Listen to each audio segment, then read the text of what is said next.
Hello everyone. The next computing environment what we're going to discuss is distributed system. So in this distributed system, we are actually have many number of computers were physically separated and how they actually connected through the network. That is what distributed system. So there may be many number of computer system and that all those computer system will be connected through the network which is said to be distributed system. So no matter how big in size and how long it is, the computer system were connected, how long it is actually located. So no matter that, because due to network we have connected. So even if it is in long distance, we can connect it. So that is what distributed system. So here in this computing environment also, we are achieving the specific property, specific feature, which is nothing but resource sharing. We can achieve that main feature because of resource sharing. We can able to attain many advantages like computational speed up and their functionality, data availability as well as the reliability. So the performance will not be give up at any cost.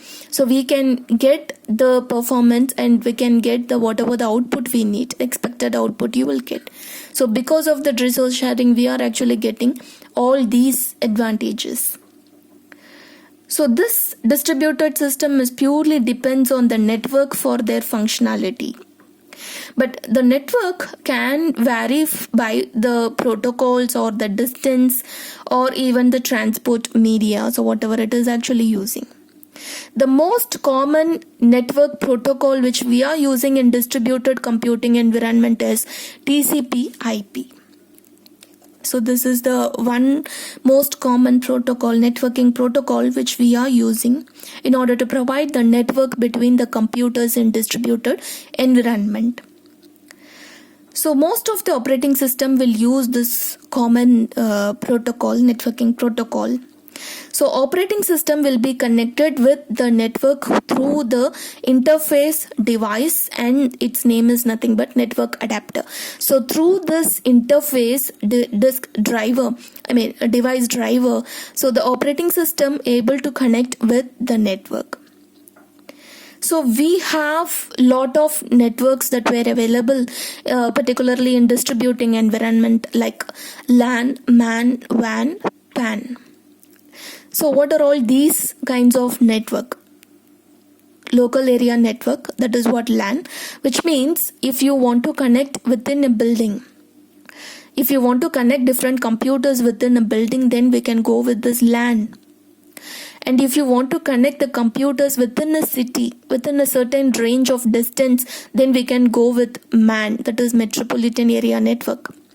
If you want to connect computers which is located in other country, right, in other city, in other country, so if your distance is much more, then we can go with this WAN, wide area network. Okay, so a global company or any other organization, very large organization who connected the computers globally, so if the network want to give a widespread technology, then we can go with this WAN, that is wide area network. So what is this PAN? Personal area network, which means if you want to share any files and exchange files through the Bluetooth, or even if you are using 802.11 devices, that is what some wireless through the wireless network, if you want to exchange any of the files between the mobile and the computer within a certain distance, within a several feet distance, if you want to share any files, then we can go with this kind of network PAN. Okay, so these are all the different networks which we have in case of a distributed environment. So next one, what is the media which we are using for these networks? So it might be a copper wires, fiber strands, or wireless between the satellite, or even the microwave dishes or radios. So any of these media can be used in case of these network. So what is the communication? So if you want to communicate with the mobile and your computer, so there one network will be created. So whenever if you want to communicate with any two devices, let it be a mobile or a computer, or even with any of the two computer devices, then the network will be created. So another important operating system which we want to know about, the network operating system. So it combines the networking feature with the distributed environment. So that is what network operating system.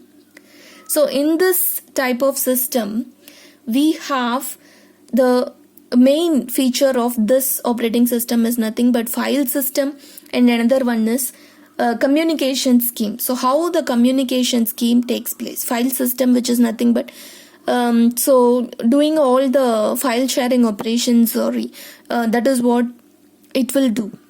Okay, so here the communication scheme, so it is generally the autonomously system environment is provided in case of this network operating system, but the distributed system is less autonomous. So it will not perform by its own, so it should need some other resources or some other support in order to perform all their own functionality. So that is what distributed system. So this is how it varies from network operating system. So next one, I'd like to tell about the client and server system. So in this, we just discussed about the distributed system. Client server computing. So what do you mean by client server computing? So this client server computing environment will have lot of system, but one of the system will be act as a server system and the remaining system will be act as a client system. But how can we say this one is the server system and this one is the client system?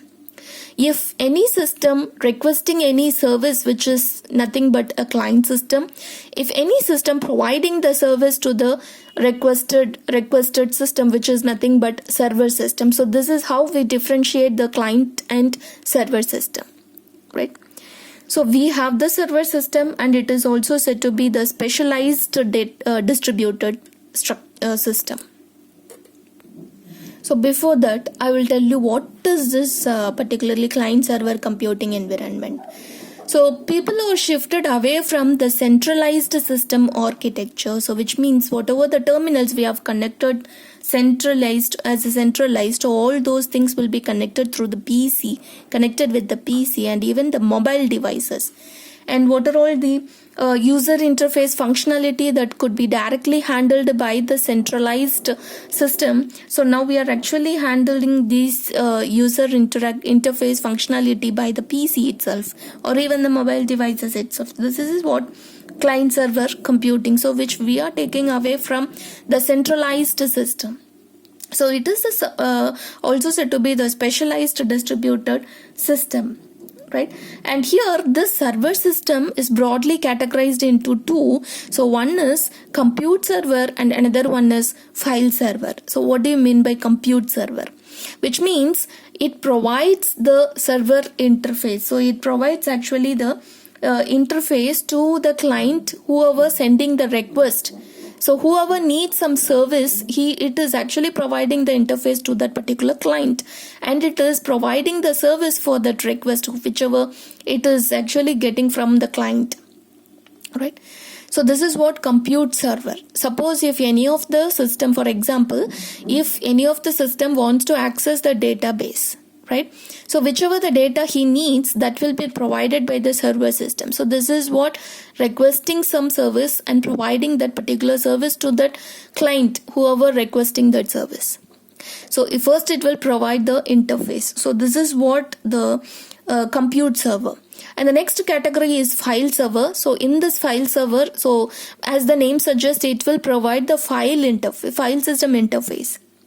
So it will provide the file server interface, and it will this particular interface can be used to exchange the files with the client and the server, and also the client can perform its own set of file operations like create, delete, update, or even append. So like that, many file operations can be done by the client. So this is what the concept of file server, and the next one is compute server.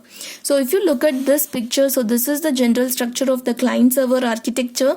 So here we have the server, and this will be connected with the network, and through the network these clients will be connected to the server. So these different clients will be sending requests to the server, and server respond to all those requests, and it will give whatever the service which these clients actually needs. So it will provide all those service. So according to the different client request, it will provide the service. So this is what the client does. This is what the client server computing environment. Thank you.